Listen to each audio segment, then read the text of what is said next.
Welcome to For the Exposure. My name is Tiffany. Today I have a fantastic guest. Well, they're always fantastic, but this is Robyn Adele Anderson. She is a YouTube famous musician. If you are in the music industry, you've definitely heard of Robyn's name. And if you haven't, go look her up. She has, I want to get this right, I wrote it down. Robyn has over 743,000 YouTube subscribers on her channel. She also has a collective total of 127 million views on your channel. That's so crazy. Technically, this is correct. Is that overwhelming to think about, that so many people have seen you and listened to your music and just love you? Sometimes I forget. Sometimes I have to remind myself and look at the numbers. But then it's funny at the same time, the more you look at them, the more you're used to seeing them. Especially if you check the numbers every day and they only go up by little. It's actually disheartening. I could show you my YouTube numbers and then you'll feel better about yourself. That would. Actually, that's the secret. Only follow people that are less successful than you, because then you'll feel amazing all the time. You are not less successful than me. You might have fewer YouTube subscribers than me. I think it's actually fascinating, your whole story, and I can't wait to get into it. But anyway, thank you so much for taking the time to do this. Of course. I'm so excited. You're a busy bee, and if you're not watching, we have our wine here. Yes, cheers. I really wanted this to feel like a conversation with my friends more than an Oprah interview. So wet your whistle.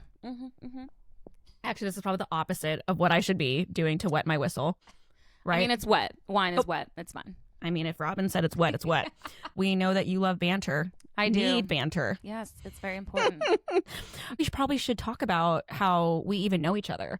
Good point. The gig scene in New York is very small once you get, I feel, to a certain point, and you start working with a lot of the same people. We had a mutual friend. I was playing in her band for a bit.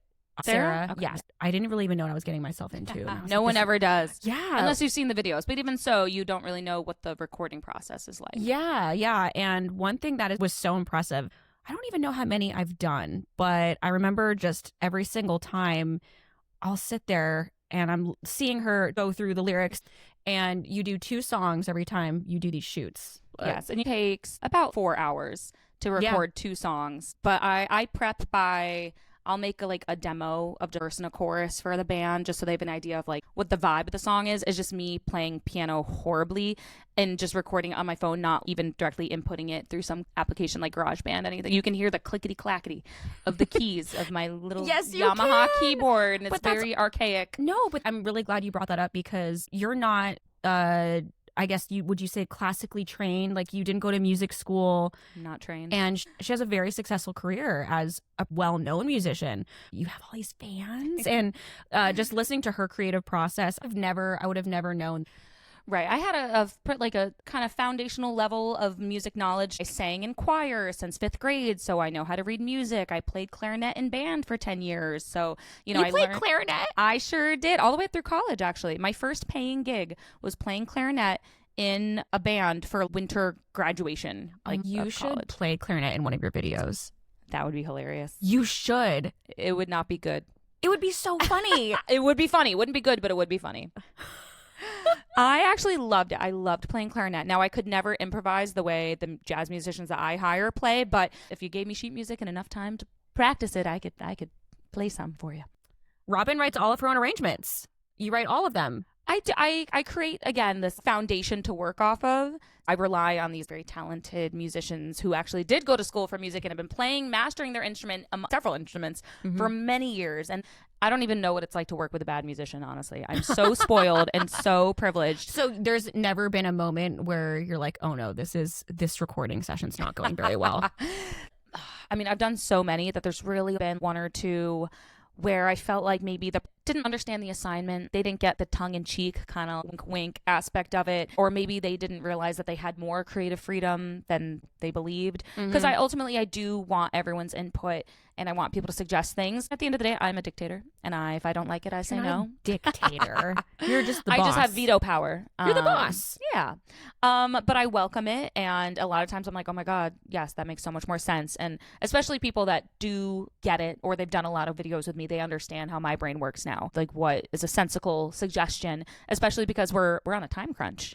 If I only get 1 video recorded, which happened once, where I ran out of time and I decided to just do 1 video because it was so complicated. Were you there when we did Tool by Yes! Or the Tool song. Oh, that was the one time I said, we're not doing a second video today. There are too many key signature changes. We're just going to focus on. That was a really good arrangement. That was a big challenge for me, just because I wasn't that familiar with the song, you know. What made you choose it?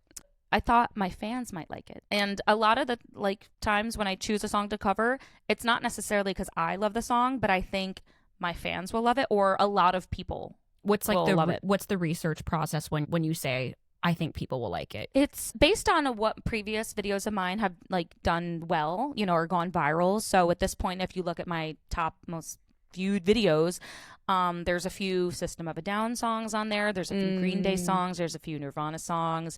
Did that surprise you that those were the really highly viewed? It really did. When I first started experiencing viral videos, first started with me trying to do songs that I liked in high school. Went through a pretty solid emo pop punk phase. But then when I leaned more into grunge rock or more angsty political rock, if that's what you want to call it, I realized people aren't really covering those kinds of bands. When you think of covers, most people are covering whatever is on the Billboard Top 40 or whatever the most popular pop songs. And they play them for weddings or something. Exactly. Yeah. I bet you could Google literally most covered songs, and I've probably never haven't covered any of them. Nice. So I realized this is something. It's a niche corner of the internet that had not been tapped into. This people covering these kinds of songs by these kinds of bands, but also then not just doing a straight cover, completely changing it around, which is something I learned by working with Postmodern Jukebox for so many years. Let me say that again. By working with, I said Bach, Postmodern Jukebox. That would have been a really cool musical pun. I was gonna say. I ran out of air and I couldn't get the.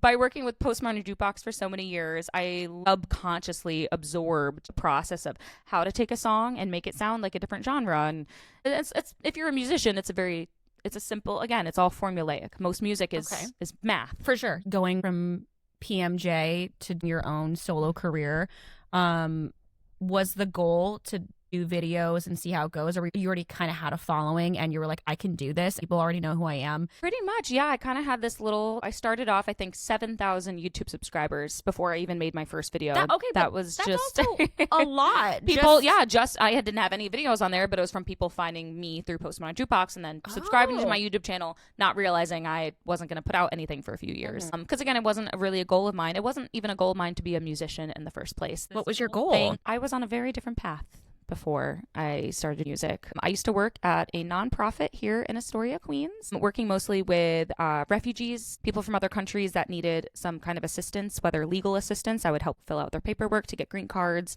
and help bring their family members over. I also taught an ESL class. I taught a class to help people to study, to become citizens. I also helped people get jobs. I would make them resumes and go on Craigslist and find whatever jobs they were qualified for, willing to do. Awesome. And that was my main goal, was to do work that involved helping people from other countries. That's why I studied a bunch of languages in school. I studied Spanish and studied abroad in Spain. I actually majored in Arabic as well as political science. Arabic and Spanish. Let's pump the brakes. I do still speak Spanish. I can read and write in Arabic, but I can have a very short conversation with a little bit of vocabulary. I haven't forgotten, but unfortunately I did not use it enough to maintain it. And it's also very, very hard. It's a very hard language. This does not surprise me, because I remember one of the songs you hired me to play on, with just you knowing several languages, she sang a whole song in Yiddish, didn't you? I sang parts of the song in Yiddish. That was the Gwen Stefani Rich Girl that I mashed up with, because that song samples If I Was a Rich Man from Fiddler on the Roof. They did a Yiddish version here in New York City, so I basically went in and took the Yiddish lyrics that already existed from that version and then added them into the song, and then added a violin and clarinet and accordion and instrumentation to make it sound like a traditional Yiddish folk tune. I remember that was one of those recording days. I remember you getting really frustrated. Ooh. She was getting really upset. I just kept messing up the words. We just had to keep running it over and over. And in my head, I'm like, this girl committed, and she's gonna get it. Because when you have to do something, you have no choice. You have to do. Well, and then that would lead me to go, well, how long have you been working on these lyrics? How long has it been taking you to learn this? And she would say, I started yesterday. And that's my fault. That's on me. But your brain, it's like the fight or flight kicks in, and it's happening in 2 days. She will learn lyrics to entire songs, sometimes in different languages, 2 days before she's going to shoot all day, which is crazy. I do not recommend this strategy. I am a horrible procrastinator. A lot of times it will be like the Sunday night before a video shoot and I'll get a text and they're like, is the video still happening tomorrow? Because you have not sent an email with any information, no demo, no nothing. Most people now know to just be patient. And if you get it before 12 p.m. on that Monday, that's still fair game. But that doesn't happen. Well, there was one time I didn't get an email and it was because you just forgot to CC me on it. That sounds about right. Yeah. You got to give yourself some flowers and you're setting up everything. It's okay. It is something I would like to work on because then I get stressed and then there are a million hours of outtakes of me cursing and crying and screaming. Do you ever look at them? No. There are moments where I'm like, oh, I should offer like a blooper reel, behind the scenes reel to like my patrons on Patreon, but that would require me to go through that footage or pay someone to go through that footage and like compile it all together. I would need to never see it. There's no way. I get that. There's actually several performances of mine that I still haven't listened to. I really don't like listening to myself. I hate it. So it's not just singers. I've always wondered, like, I mean, most humans hate the sound of their own voice, especially on a recording, like an answering machine. And then a lot of singers cannot stand the sound of themselves singing. I know a lot of actors can't watch themselves on TV. So you, as a violinist, you also have a hard time. Girl, my undergrad I graduated in 2014. I graduated with my master's in 2016. There are still performances from both of those times I've not fully watched. I'll start there. I remember there was like a year and a half ago, I started to listen to one of my master's recitals and I thought, I'm ready. I can do it now. And I got halfway. I was about halfway through. I was not ready. And I turned it off. Maybe another couple years.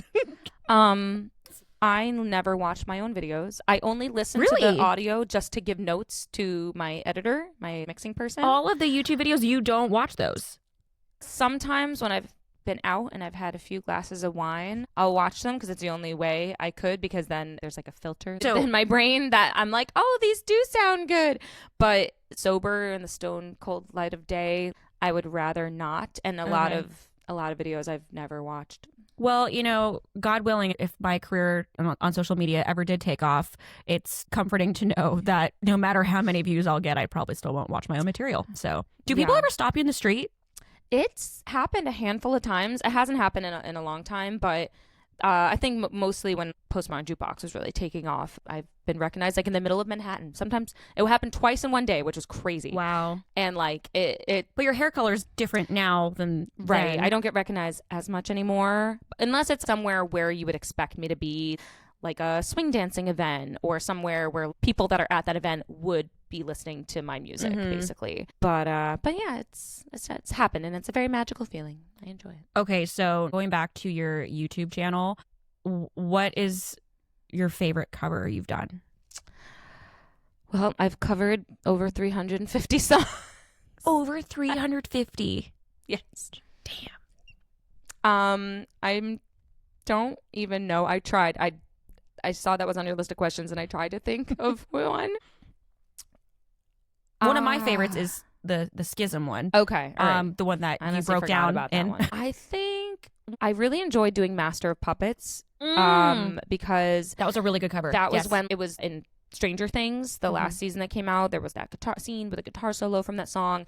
And I just thought, oh, this is a perfect opportunistic song that's on everyone's minds, but I'm going to do it my way.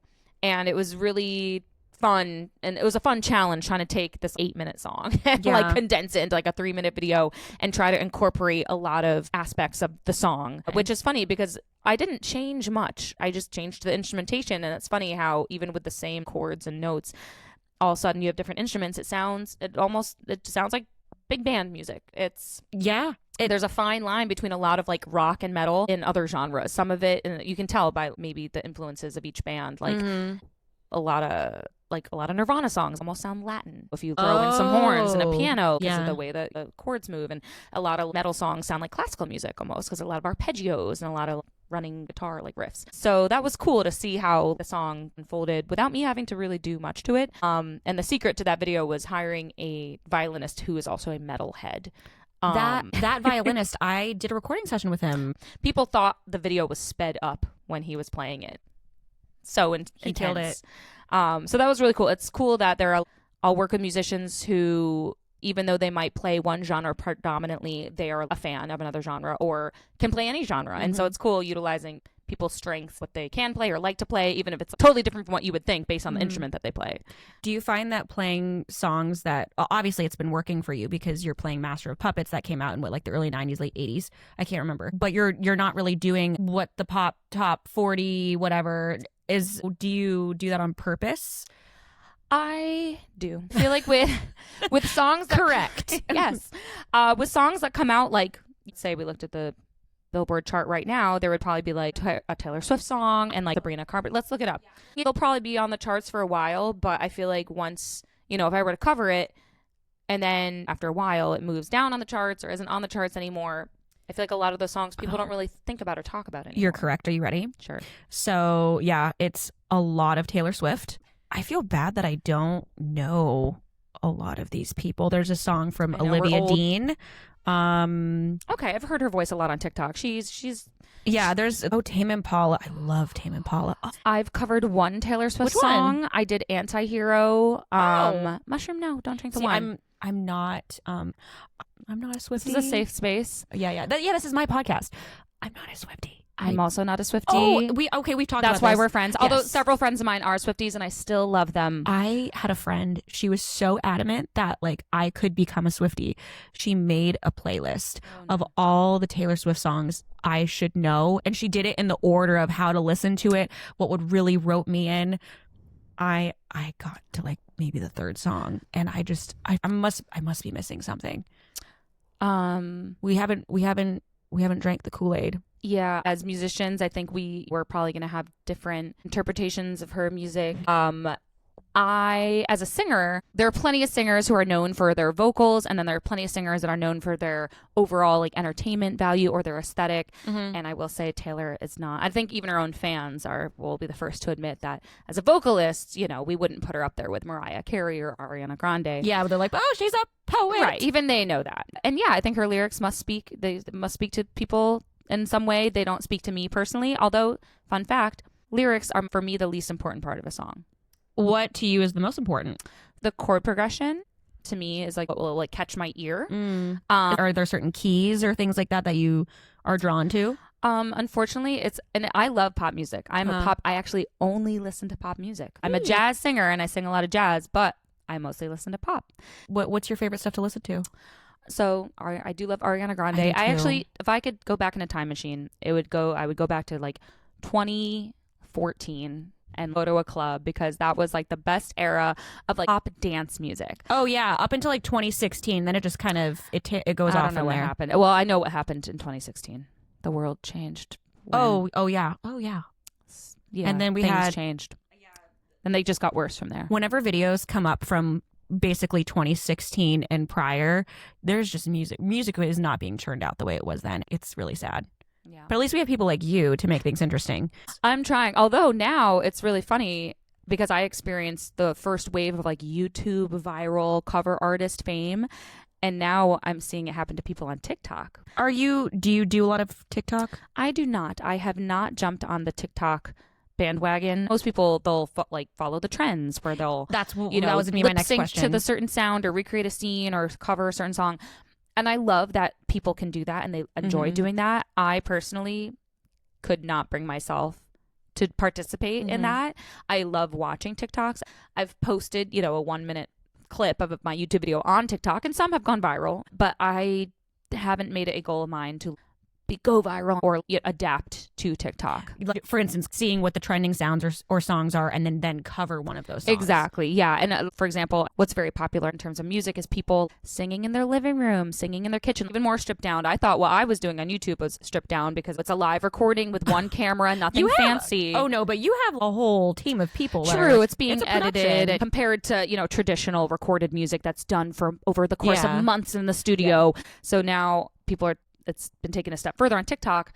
However, I have a PSA that I need to share with the world, is that even though those videos look like someone is just singing organically in their home, I assure you that the audio is very much being edited and pitch corrected. Oh, and is it? There are people in the comments who point this out, and then a bunch of people are like, no. and do not believe that. But I think if you're a musician, you can hear when something has been edited and altered. And that's why I can't listen to a lot of those when they have the musicals that are movies and they'll get some famous actor to do the part. I love Emma Watson, but her as Belle in Beauty and the Beast. That's the first person I thought of when you said that. Oh my God. I was also just watching Harry Potter, but that's a perfect example. Like the auto tune was just so much that it was like it sounded like digital. Right. I don't really like a know. Robot. Yeah, it was very robotic. And and I know these companies, they have the reasons why they book people, but I just kept thinking there's someone who could have done this role better. Yeah. And done it justice. It's honestly, I think it's insulting to the like intelligence of people thinking they'll only come see this thing if someone famous is in it. That's insulting. It's Disney. And that's the thing is Disney is not like, oh, we need this movie to make $1 million or we're going bankrupt. Yeah, because we need the money. If anything, they are in a position to experiment and put new faces in movies. And the fact that there are so many, we have a list. We know so many talented people who can sing. We could cast a movie, yes. And dance and are beautiful. Yeah. We know them, but just call us. Yeah, we got people. We got names. So that's it's very frustrating to see. But before, back in the day, the only way you could be successful or famous was get a record deal, be on TV, or be on Broadway. And now there are so many other avenues to become successful by literally just recording stuff in your living room and skipping over all that and being independent and creating your own business. And it's amazing. Okay, so now coming from someone who is a viral YouTube star, the joke of my whole podcast is I wanted to talk to people who are freelancers, and we've all kind of done things for the exposure.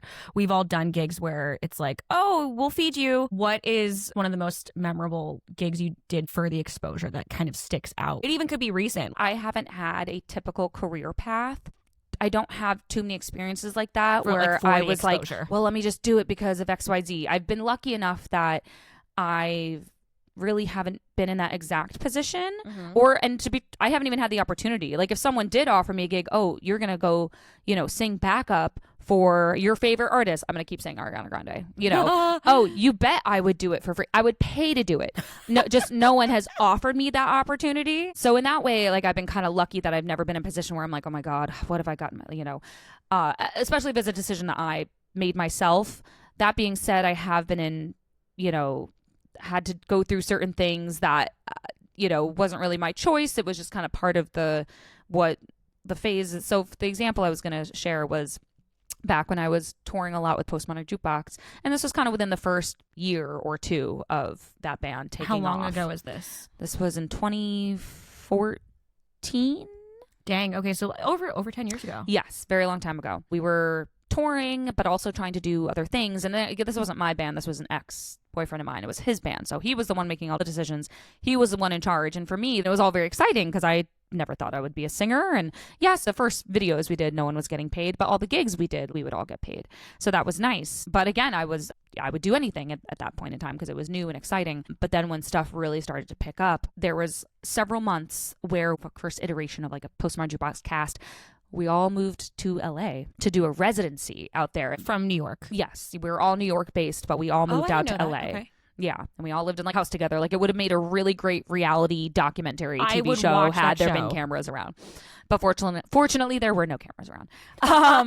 But it was this really intense situation. I guess technically I could have said no, but I was going with the flow. This is where my boyfriend was going. The band was going. What was I going to say? No, I'm going to stay here and work my, like $12 an hour job. And it was what was the 12-hour? That was at the nonprofit in Astoria. Okay. But of course it was exciting. But I remember the financial risk was more on my ex. Mm-hmm. But he kind of sold it to us as this could be something that really maybe takes us to the next level. Being in LA where all the famous people are. And there's this new club. It was called Hyde Lounge in West Hollywood. I don't know if anyone's been there.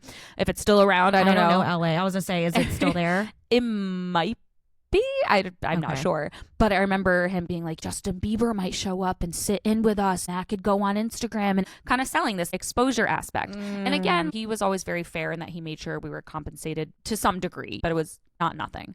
But the deal was we had to all move out there. It was like a 4-month residency. It was every Wednesday at this club. Everyone had to like bring their own equipment. And even though I, as a singer, didn't have a big rigmarole, I helped carry in all the speakers and the microphones and all that stuff and help set up.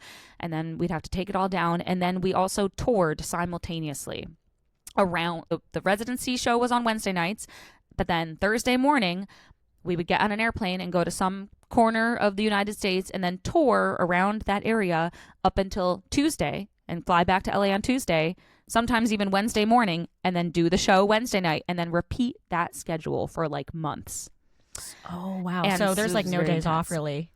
Maybe here and there, but overall, it probably didn't feel that way because you're performing and it's like fun. And I mean, it was definitely, I loved that I got to perform, but even then I started to feel it. I started to feel the grueling. It's like taxing. Like, that particular schedule of just the, getting on an airplane, traveling, getting in a van, going to this thing, doing that, repeat, and then come back, do the show over and over again, started to feel really taxing. But I remember being like, this is too hard. And sure enough, Justin Bieber never showed up and never sat in with us. People don't realize the difficulty of our jobs is it's not like we're just we are following a passion, but there's a lot that goes into making that passion happen. And it's not very glamorous. Actually, most of it is not a glamorous situation. Sometimes the green rooms you're in are not really green rooms. It's a curtain and you hear dishes clanking. And I mean, I've had that situation at like very high-end gigs. Yeah, I was where you gonna think say you're going to be treated really well, and then you get there and you're like, oh, it's a curtain? Like, oh, do I have a light? Like, yeah, it's usually the nicest gigs, at least, to the client, Right. It's sometimes like the worst. I don't get fed a lot at my gigs. What? I think what you do more rider, weddings girl? Than me. Oh, that is true. I think I do events where there's no food. Oh. I do perform at restaurants sometimes. They'll either give you just free food or just free alcohol. It's rare that you get both. Really? So in terms of my local New York City gigs, it's usually one or the other. So I only do like a small handful of private events throughout the year. Is that a big ask if you were to in your contract like feed us? And usually if it's I'm trying to think the last gig I did where I requested food. I guess I have been fed. I usually don't eat because a lot of the times the food is being served either during a break or before. So a lot of times, I mean, I'll usually ask for the band to get fed. But again, those events where it's that kind of scenario are like very far and few in between for me. So it has like nothing to do with like, because in my head I'm like thinking, is it because of singing and but then eating if I am at a gig, like say I am playing at someone's wedding, if the only time that we're allowed or able to eat is during a break or before we have to perform, I just won't eat because it's not worth it. Because singing after eating, I would rather sing starving than sing full. But of course I'll ask for food for my band if I know it's an event where food is being served. So again, like a wedding, but I'm kind of at the mercy of, there's, for example, a restaurant I sing at in the city where they don't give us food. That's their policy, but they give us free drinks. And it's a 2-hour gig, so part of me doesn't feel the need to request dinner. I feel like if the gigs are over in a certain number of hours, 3 or 4 hours, then that would make sense. Yeah, in my contracts, I usually say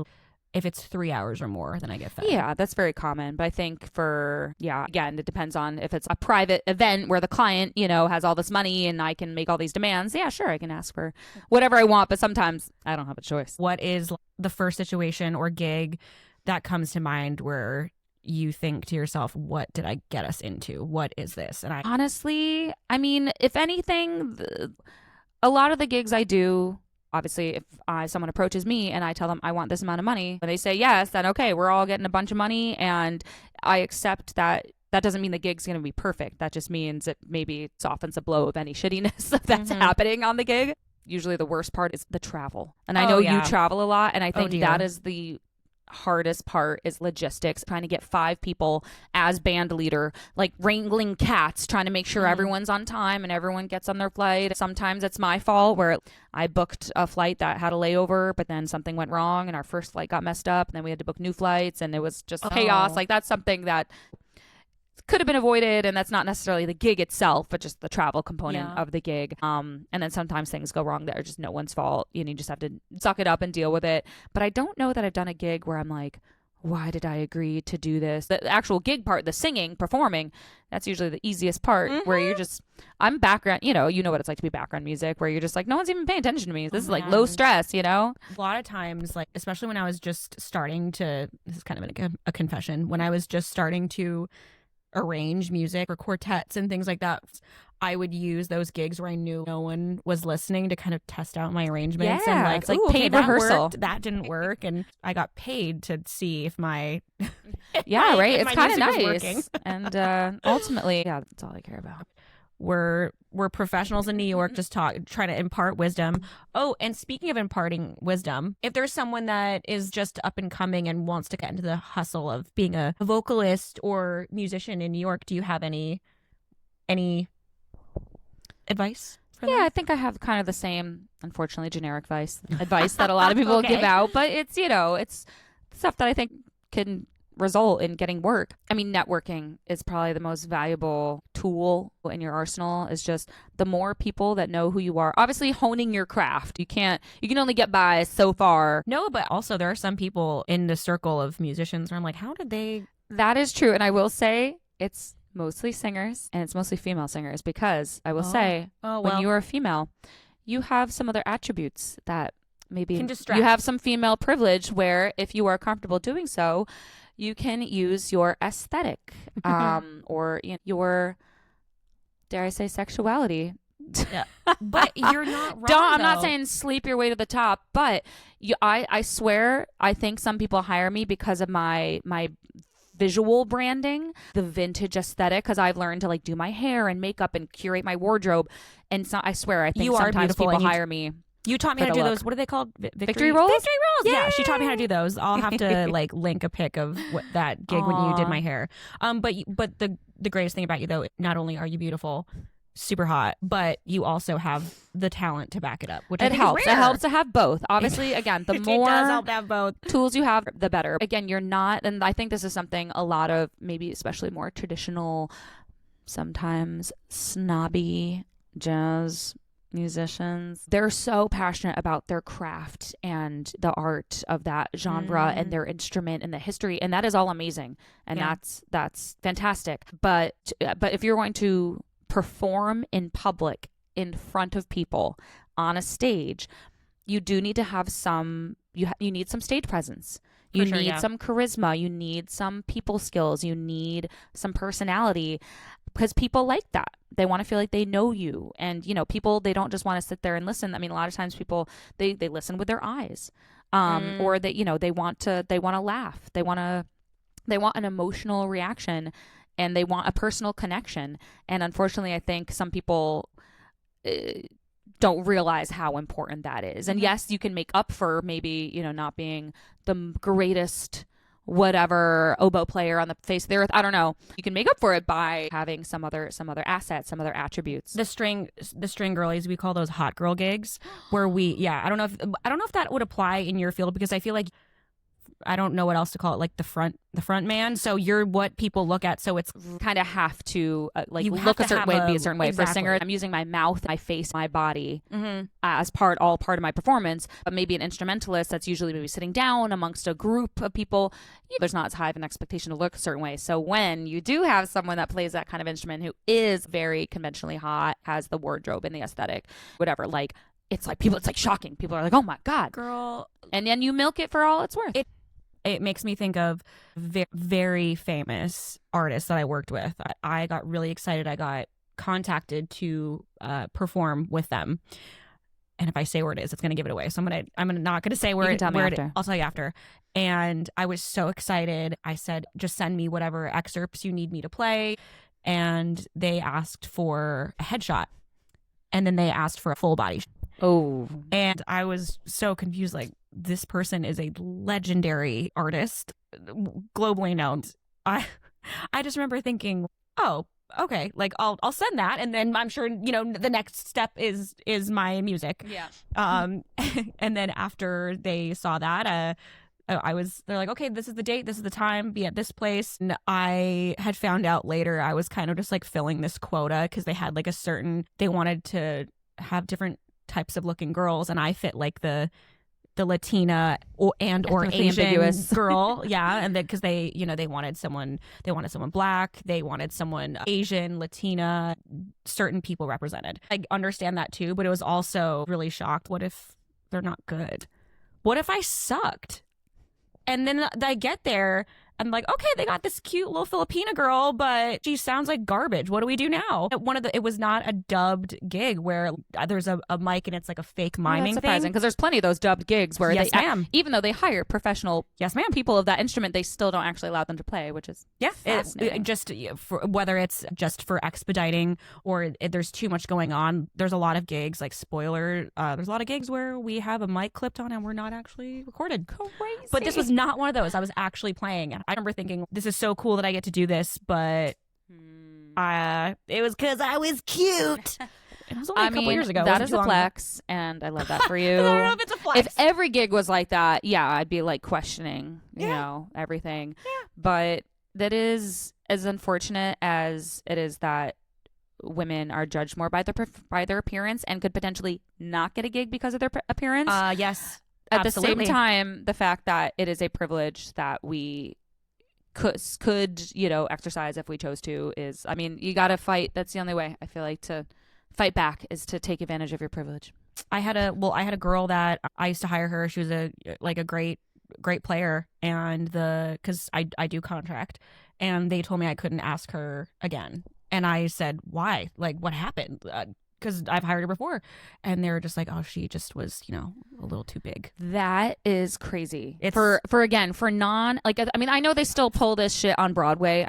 Obviously, for a production like that, yeah, they're going to want a specific look for a certain character. But where your main job is playing an instrument that is very hard to master and not everyone can do, that should be based on, like, skill alone.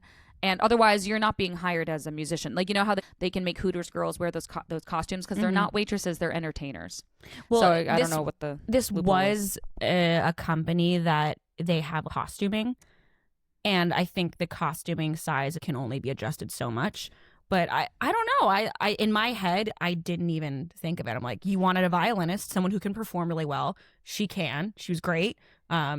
And I think, thank goodness that person never asked me, like, what's going on? Would not want to have to deliver that message. And I remember thinking, what will I say? Because I don't want to be that person. Why does that fall on me? But I was the contractor. Yeah, that's a very complicated position to be in. You would think in 2025 we're not having these moments still, but sadly we are.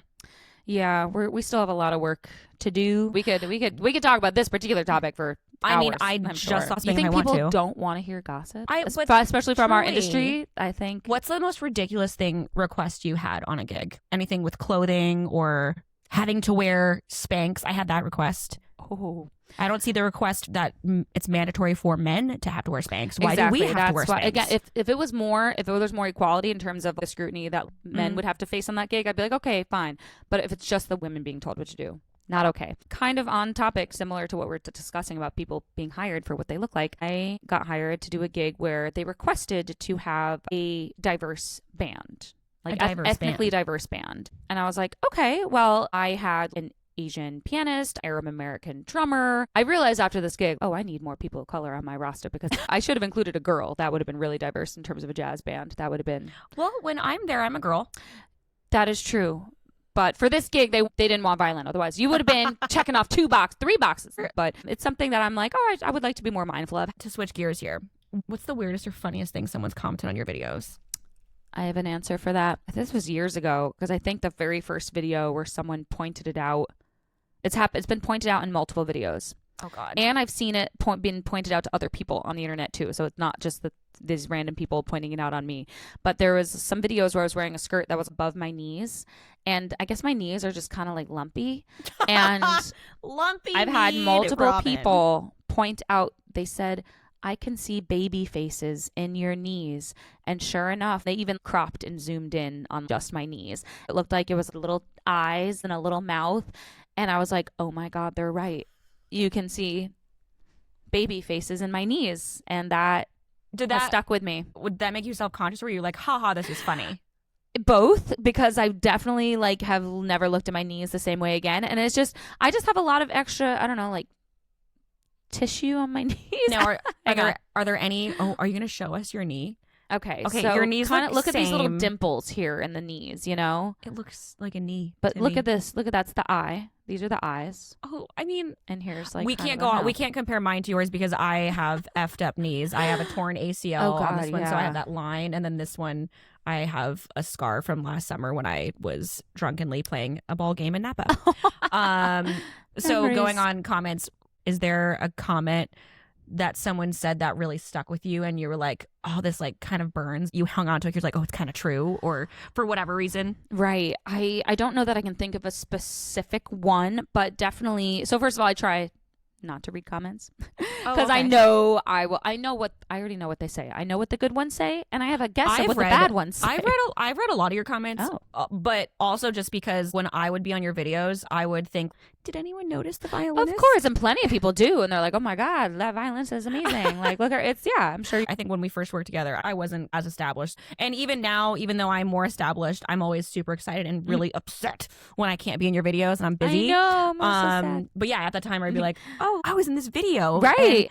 Did anyone notice me? You know? Of course, because again, you did it for the exposure. Yeah. Because those videos don't pay as well as most, especially recording, via like string players have very high rates for the studio. For the exposure, but I think it was a price. For the friendship. For the friendship, because I was going to say exactly that.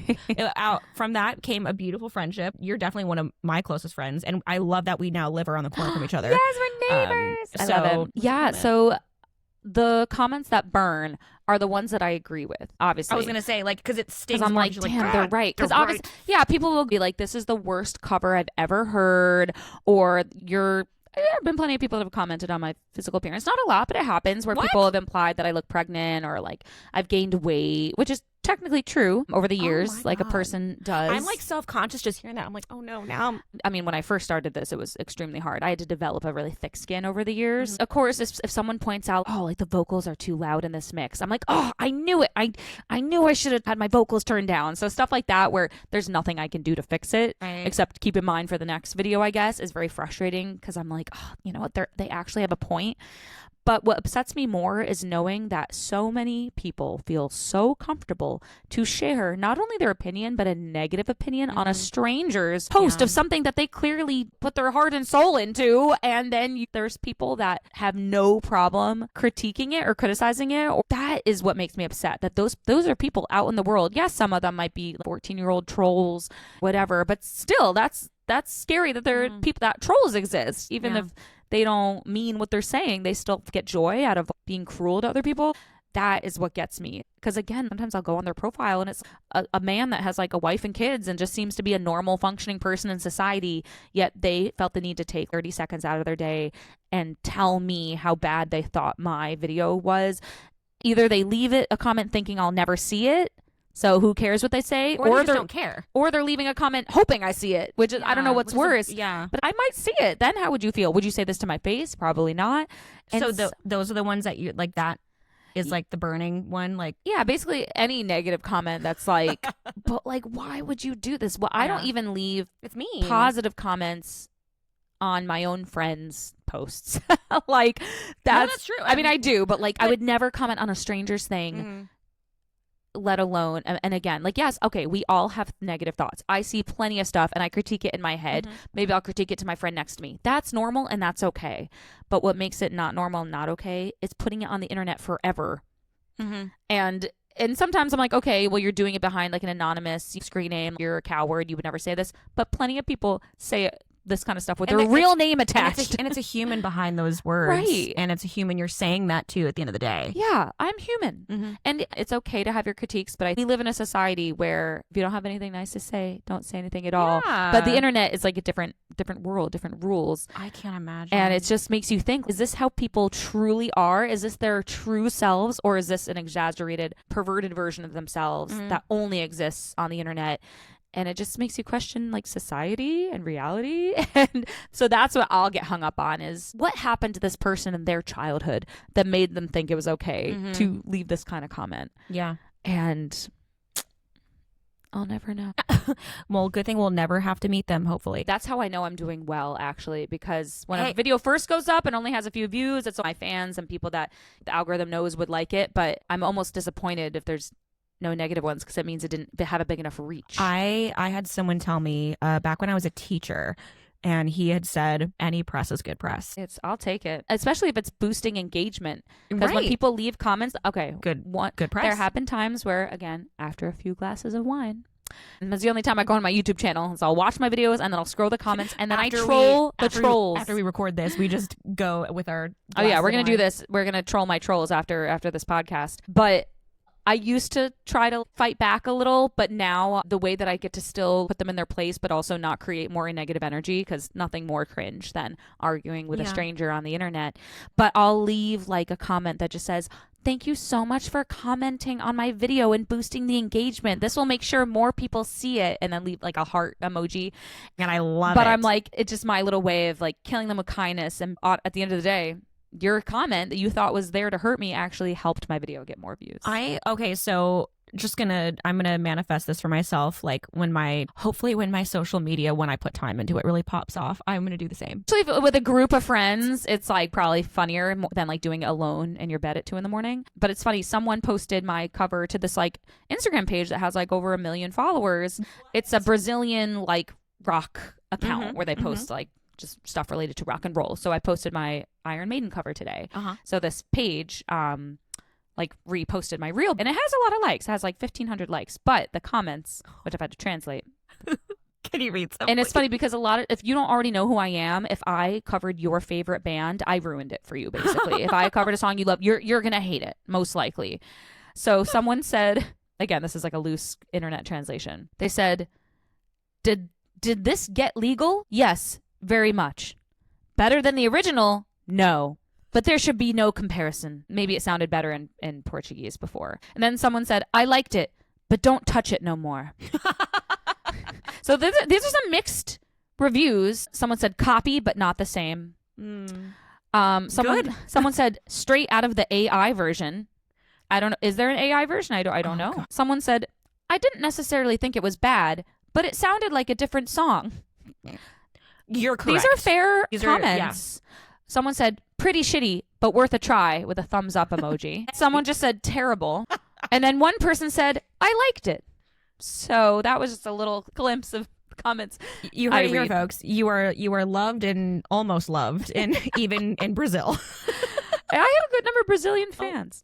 I appreciate that you were sharing your stories of similar experiences, because we almost have a lot of almost the same exact experiences, but then just the nature of me being a singer and you being a string player, like we have very different experiences as well. Yeah, but it's so nice. That's why I love just being a part of this community, because again, I mean, I've been doing it 10 years, but it still feels like I'm an outsider sometimes, or it still feels new. And you are the insider. Wait, you've been in the city over 10 years, right? I've lived in the city. This November will be 14 years.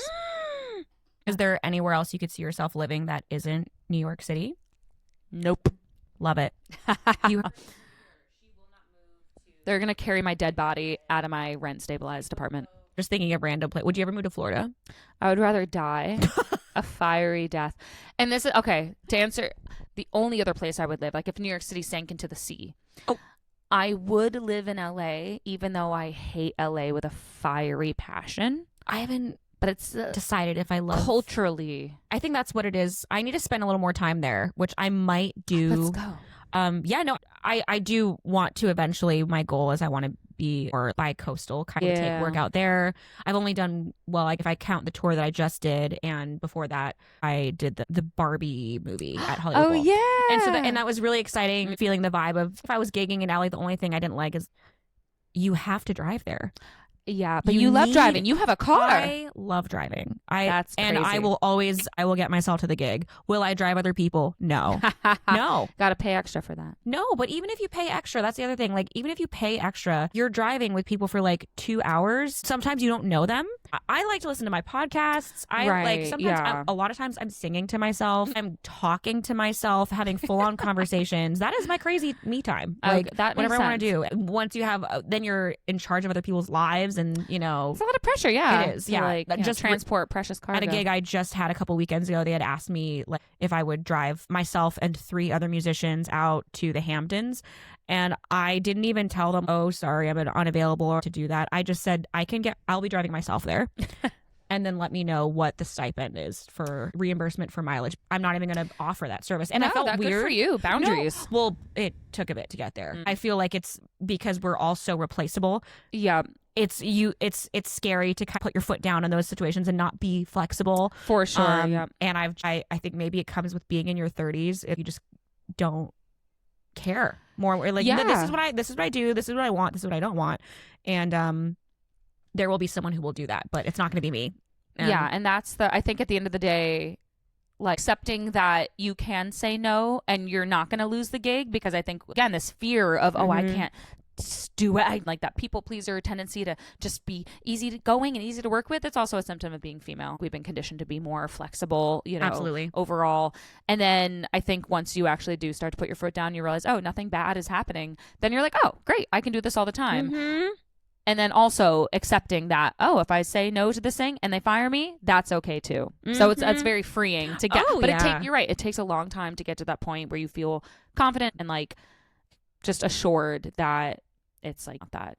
Yeah, being confident in yourself that the companies or contractors or whoever it is that you're working with, they like you for you and that they'll see your value regardless. Right. And they might respect you more if you like have these higher standards for yourself. Then they'll hold you to a higher standard and be like, oh yeah, like that. Are a bigger deal. There is someone. I'm not there yet. No, but there is someone who said something very similar to what you just said.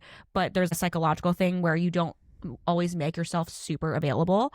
Like even with a text, oh, can you do this? If you see it, just put your phone down. And because if people see that you're always just ready to jump on something, then you become less valuable. But if you if you pull back a little, give it a couple hours, or I can do this time and this time, and not just always on their time or their terms, it actually does make them respect you more and value you more. I believe that. I'm not ready to adjust my self to okay, we lost a light, but it's fine. It's nice. It's romantic. Yeah. Candles and wine. Should we go into our lightning round that I had? Sure. Do you think it's annoying for people to hear us like drinking wine? No. People want to feel like they are hanging out with us. You know what? I hope you and you should be drinking wine. Why do we even talk? We're just gonna think for the rest thoughts to each other for the rest of the podcast.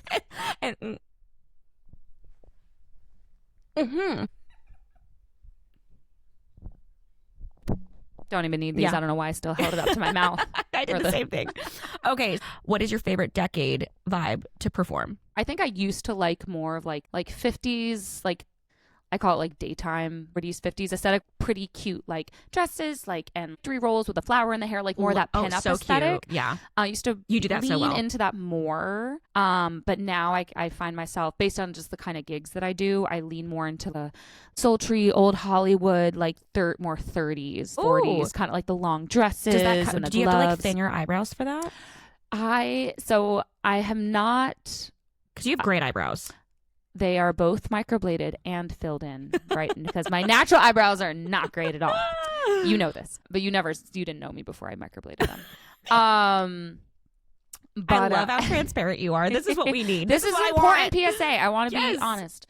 But I don't commit to the makeup of the era as much because I still want to do makeup that is flattering for my face. Like, I mean, 20s makeup is really accurate. 20s makeup doesn't look good on anyone. Yeah, like, again, a very thin, long eyebrow and almost dull, like turned down, dull, like a little rosebud lip. Mm-hmm. It's definitely very specific to that era. So I won't adjust my makeup too much. I'll still kind of do the same makeup for all my gigs, but I'll adjust my hair and my wardrobe.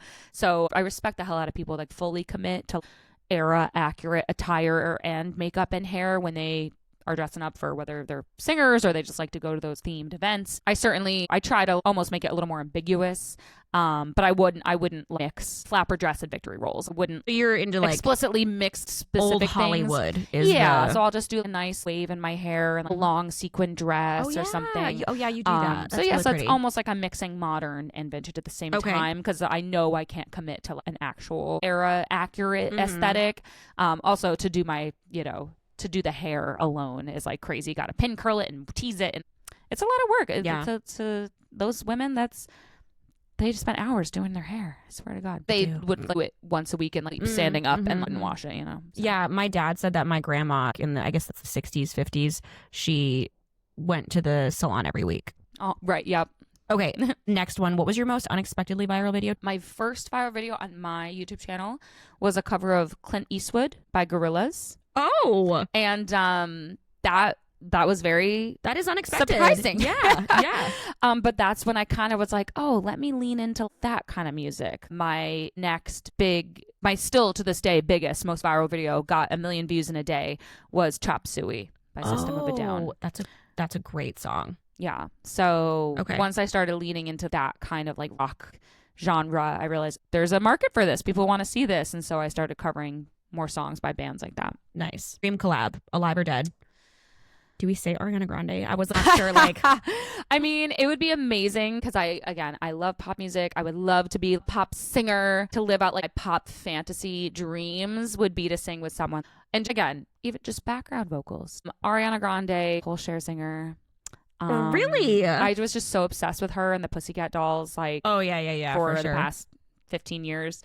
I learned some of their dances. I thought they were so cool. Oh, I choreographed. I was a choreographer in college, and I yes, choreographed a hip hop belly dance class.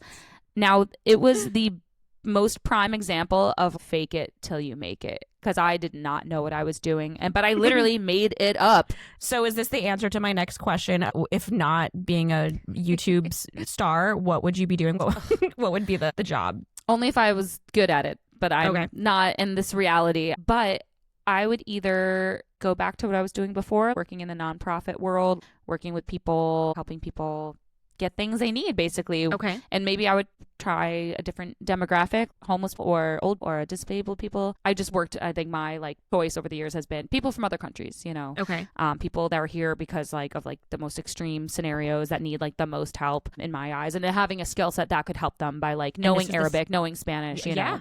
This is the city to do it too. Exactly. So I would either go back to that, but I also have a new secret dream fantasy. Oh? To be a professional closet organizer. Oh, well, your first customer's right here. Yeah, I'm going to start with that one right there. I've seen it. All my friends will get free closet organization till I can start my portfolio to start my business. Just your friendship. Okay, so I don't know if you got any Ask Me Anythings on I asked her to post something on her story. I got a few questions. You did? I did. I did get a few. I only got 5, and half of them weren't even questions. Okay, because there were a few questionable ones on here, and I was like, I'm not saying that. Lynn's asks, is there any song you're tired of playing, and why? That's a great question. I thought so. That's exactly what I told her. There's so many. Even though I make my own set list for every gig, and I choose to keep singing the same songs over and over again. I never want to sing. I want to dance with somebody ever again. That's a good one. I just deleted it off my set list for my next gig. Mine is All of Me by John Legend.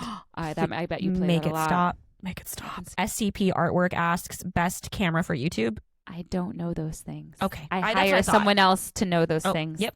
It's exactly what I thought. Steve asks, do you write songs at 4 a.m. too, or is it just me chasing sunrise reps? Oh, I actually have written a few songs. I have a never-ending note in my notes app of lyrics that come to my brain, and I write them down. I've performed some of the full songs at some of my solo shows, which you have been to, some of them. There was a point in time where I felt like I really want to, again, chase my pop star dreams and record original pop music. You have the platform to do it. I don't know that my fan base would be into that kind of music, but maybe they will. I don't know. I would. But that would be something I would do purely for myself. Yeah. And that would be something that I'd have to do, not to make money, not to get views, not to get strictly because I wanted to do it and I liked it. And of course, I would make sure I had got the proper funding so I wouldn't be, losing money. But it would have to be solely for the love of it, which would be nice because I don't do that a lot with the covers on my YouTube channel currently. So okay. Francesca asks, where do you see yourself in 10 years from now in connection to YouTube? That's a great question. It's crazy to think that YouTube could continue to be around for not just, for 50 more years. Yeah, does it mean that you eventually have to just go to TikTok or right. It's crazy to think a few years ago, we never could have thought something like TikTok existed. If you describe TikTok to someone 5 years ago before it was a thing, they'd be like, who would ever even when it came out, I remember it was just kids doing dances and I thought it was dumb. Right. I was like, there's no way. I'm too old for this. I think I just got a TikTok 2 years ago, if that. I mean, it definitely evolved into, the concept in and of itself wasn't crazy, but it was just why do we need another social media app? But it truly has evolved into something that I think has really altered society permanently. In not great ways as well. But also in great ways.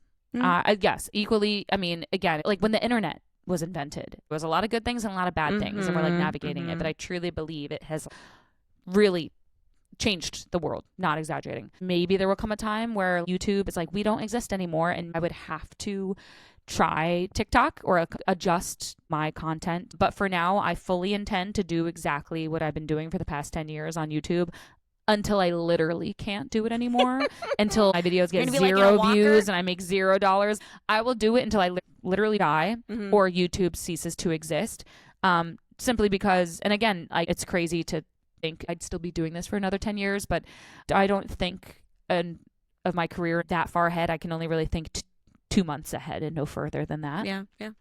Because again, if it's not broken, don't fix it. And it hasn't broken. It hasn't broken yet. Again, I'm getting more followers, more views as time goes on. Yes, it will stagnate once in a while, but for me personally, I make the most money off of YouTube than any other streaming platform, and I do think YouTube's pay rate is a lot higher than others. So, and yes, you got to sell out a little. You have to allow ads to run on your videos and people have to sit there and watch them. Do you get a choice in what ads? No, it's targeted to you based on where you are as the viewer and what your cookies and algorithms are. So yeah, obviously there's going to be ads I do not support.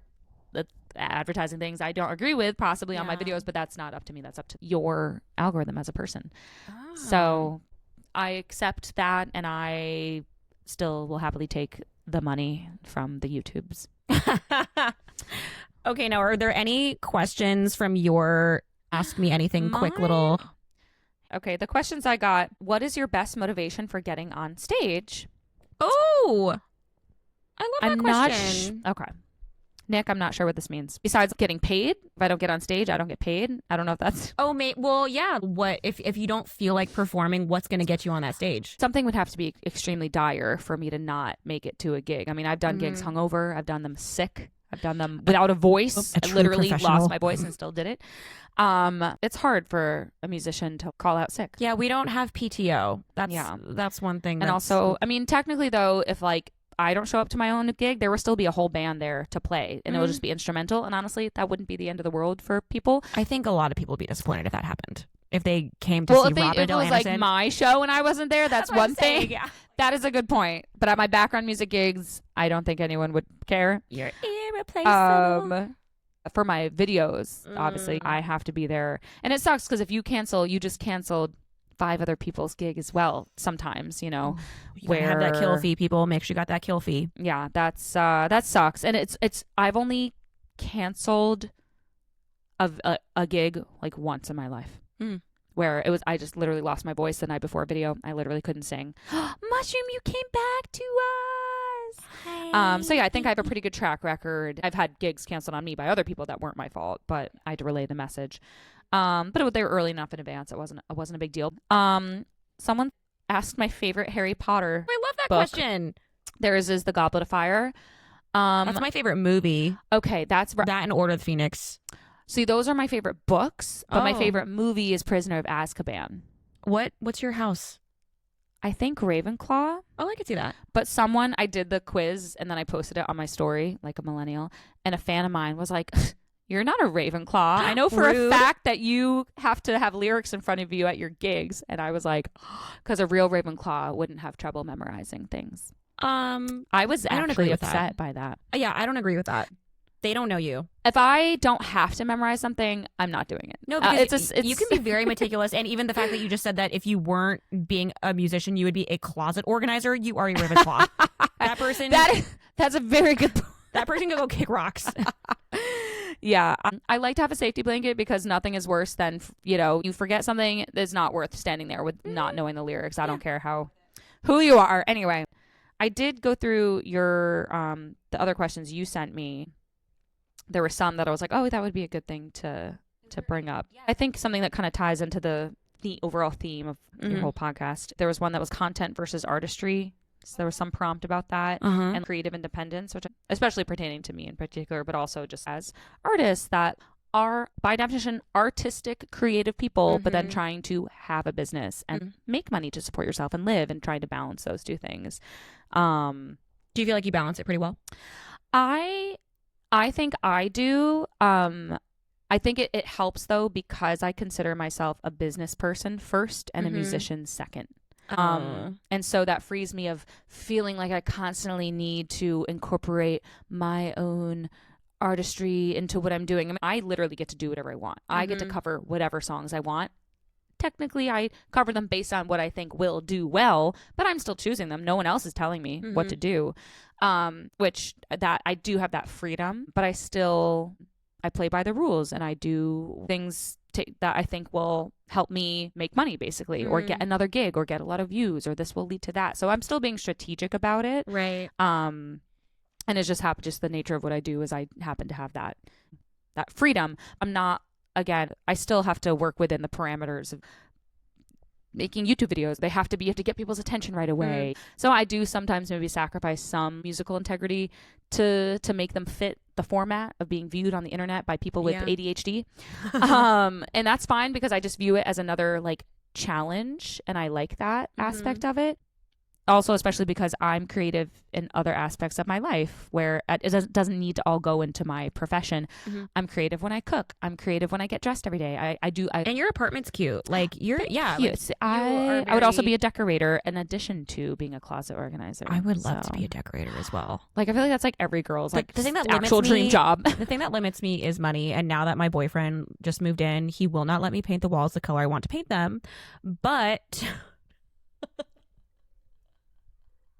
this is why I'll never live with a man. If you're not watching I want my girly apartment unscathed. He was like, the walls can't be dark. And I want dark walls. I just want to live my little vampire dreams. I know. I want a home, in theory, when I see pictures of those nice, airy, white, everything's white homes. They seem very breezy, bright. And that would be neat for like 5 minutes. But then I want cozy, comfy, cave, low light. You will never catch my overhead lights on in my apartment. No, thank you. You know? Yeah. No, I get it. That's how it should. Maybe in another life, we will have like Robyn Tiffany Design Co. Oh, that would be so cute. I'll be there mostly for the vibes. It'll be Robyn executing because I can't remember what I said a minute ago. And that's okay. But I'm here to organize your closet whenever you're ready. Oh my God, I'm so ready. I was ready yesterday, a year ago. Okay, well, Robyn, thank you so much for this was so hanging fun with me. I'm so glad we did this. We did just hang out yesterday. We can't get enough of each other. She took me on the ferry for the first time. It was such a magical day. Perfect weather. I didn't even know that there was a ferry from Astoria to Upper East Side, so it was super cool. And musician to musician, I respect you insanely. I think it's really admirable what you've done with your career, and I can't wait to see what you keep doing. Keep doing it, girl. Every time I see you, you're doing some new cool gig with some super awesome famous person and wearing these hot outfits and traveling the world, and it's just so awesome. Just like part of, like, I'm honored to like be your friend and coworker. I'm absolutely honored to be your friend as well. Yeah, it feels good.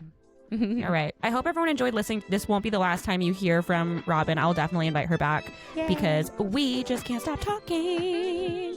All right. I think that's it. We're good. Yeah. Thanks, girl. Thank you. Thanks so much for tuning in to another episode. If you've got your own wild gig story, I want to hear it. So DM me on Instagram at fortheexposurepod or send a hello to fortheexposurepod@gmail.com.